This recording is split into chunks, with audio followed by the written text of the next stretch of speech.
Render Life with Neal Render. We're going to be seeking submissions for audience members, guests, ranging from Missouri, Iowa, Wisconsin, Minnesota, Indiana. There's so many great people that's out there, and I want to find out, and I want to interview. I want to be able to share life and definitely celebrate a higher celebration of life. And one thing about it, put me to the test. We're definitely going to get it done to motivate, inspire, encourage, build up, and thrive as a take charge, take your life back show. TV talk show format, lifestyle. Why not? We're already going through a lot of situations in life. Why not catch the victory? Why not get the greatest parts of your life and really lay hold to it? Be the captain of your life. Take charge of the wheel. And this is what we're bringing with Render Life with your host, Neal Render here. Truly, don't be scared to reach out to us. Reach out to us at renderlifetv@gmail.com to submit for a guest audience and also to be a guest on our show. We definitely would love to hear and celebrate and encourage and build up not just what you do, but who you are. Now, it's time to render the light. Thank you for joining us. This is Neal Render here with Render Life Talk Show. Truly here to be able to bring forth such great stories for unsung heroes and great people doing awesome, great, and mighty things. And on this day, we have Mr. William Riles here. And he's got an incredible story, and I'm definitely not going to be stingy and just going to speak on all the great things that he had shared. But I want him to be able to share and tell his testimony, his story, and how it's very powerful and impactful. Go ahead, William. All right. Well, thank you for allowing me to speak. Yes, sir. All right. Well, my name is William Riles. Yeah. They know me as Surf. I'm an airbrush artist of 30 years now. And what you see in the background is displays of my artwork. But this particular piece right here is called We Ride Cowboys, which started a brand called We Ride Biker for Life. Okay. And it's based upon real biker stories that during the time of me being in the biker community, I've connected with a lot of bikers, whether I was tattooing some work for them or painted their bikes. And they tell me their stories, and I asked if possible if I can paint some of them. And So this is one of them. So that was just one of, how many biker stories would you say that you was able to just connect with? And As of now, over 50. Over 50. Over 50. And over the span of how many years? Around 13 years now. 13 years. And you know, one thing about it, I'm pretty sure he says 50, but I'm pretty sure it's multiplied times 10 of that, because we all have great stories to share. And the reason why that I wanted to reach out to William is because it's very real, and it was very sincere from his heart. Share with everybody that's going to be watching Render Life. Share what the testimony on what you had said had happened to you that brought about what we see here. Basically, my story with the We Ride brand is what you're looking at here. This picture right here pretty much sums up everything. In 2014, I was going through a personal issue in which I was making the decision to pretty much put my airbrushing down and start over again. On the, I believe it was the 26th of September 2014, I was filming this episode, and I was presenting this to a friend of mine, and that same night, she had breast cancer surgery. That same night, I found out I was diagnosed with colon cancer. So you say in the same night? Same night.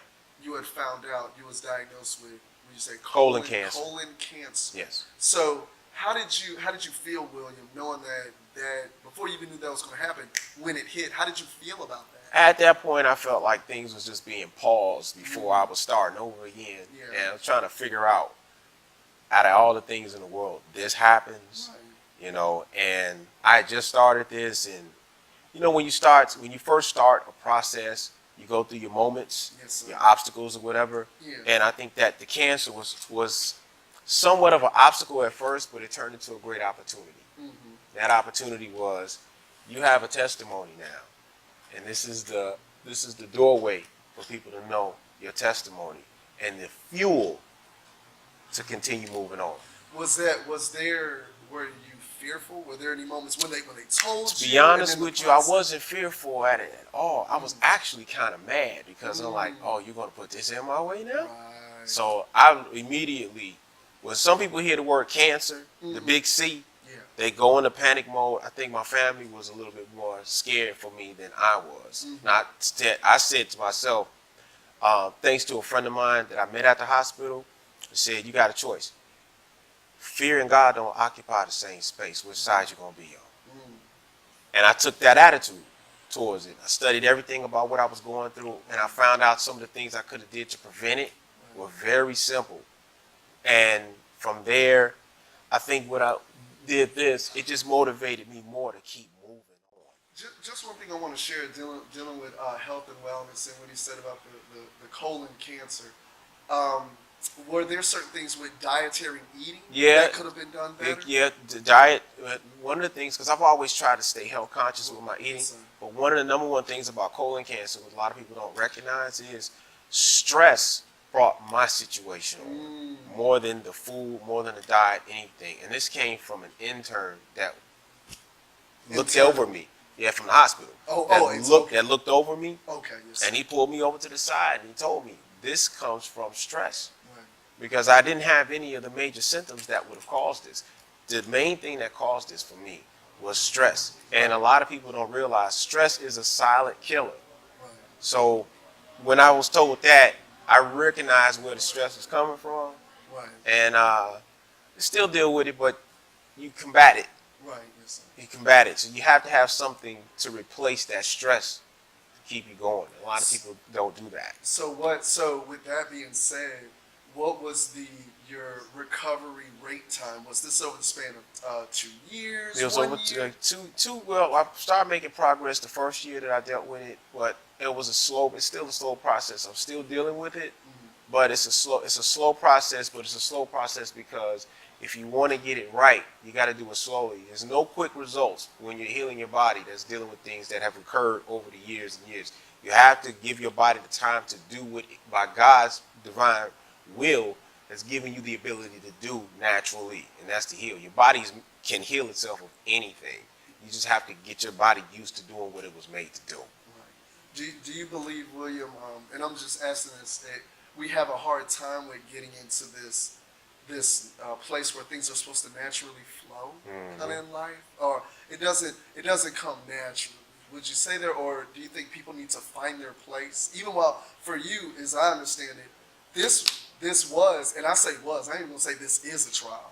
It was past tense, a trial or great difficulty that you had to accept, and then the victory is that I'm seeing is you seem very cool, calm, and collected. But until I told anybody, nobody knew that I had it. Yeah. So that was that was another thing. Until I told a person what I was dealing with, like you, yeah. Yeah, and I never would have even guessed, and we just met, but I wouldn't even, because I know when you were saying, man, the brush art, and this is brush art, right? Airbrush. And I just want to show one of the other reviews out there. This one right here, and it's tying in. And let me share this. It's what William is doing, also tying into your health. Was that a game changer to continue to keep your mind busy? It was positive? It was like the fuel to the fire, if you will, to keep that engine going. Yeah. Like, I literally said to myself that I'm going to make this work, hook or crook. Next up on Render Life with Neal Render. This is Neal Render here, definitely motivated and excited, and I just want to take a few moments just to talk about Render Life with Neal Render.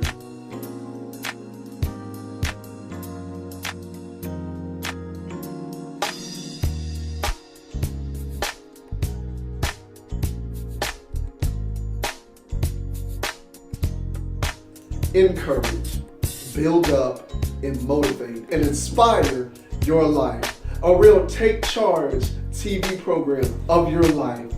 And I want to be able to share the growth and development, and I want you to share with me as well. So surely, this is Neal Render here. It's time to render the light in Chicago City. Truly, be encouraged.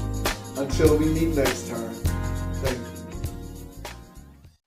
And we're back. This is Neal Render here for the Render Life Talk Show. And on today, moving forward, we had spoken about the colon cancer that Mr. William had underwent, but the faith and also his airbrush ability and talent, skill level, had really brought forth such a core and foundation that he really pulled that out, and it got pulled out from him to bring out the best. So moving forward, William, and I wanted to show back this one of the portraits you had done for all those that enjoy art.